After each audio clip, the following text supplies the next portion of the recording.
மனைவி இறந்த பிறகு மீண்டும் ஒரு திருமணம் செய்த தகப்பன் தன்னுடைய சிறிய மகனிடம் கேட்கிறான், உன்னுடைய இப்போதைய அம்மா எப்படி என்று.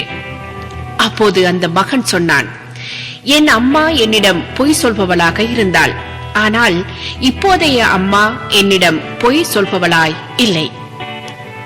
இதை கேட்ட தகப்பன் கேட்டான், அம்மா உன்னிடம் என்ன பொய் சொன்னாள்? அந்த குழந்தை சிறு சிரிப்புடன் தன் தகப்பனிடம் சொன்னான், நான் சேட்டைகள் செய்யும் போது என் அம்மா சொல்வாள், எனக்கு இனிமேல் சாப்பாடு தரமாட்டேன் என்று.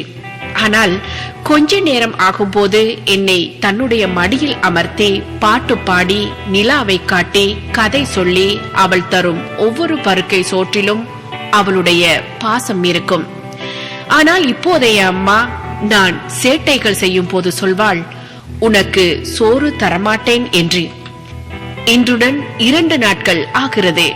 அம்மா சொன்ன வார்த்தையை நிறைவேற்றிவிட்டாள். அந்த தாய்க்கு நிகர் இந்த உலகில் யாரும் இல்லை. அம்மா என்றால் சும்மா இல்லை, அவள் இல்லை என்றால் யாரும் இல்லை. யார் இருந்தும் தாய் போல் வருமா?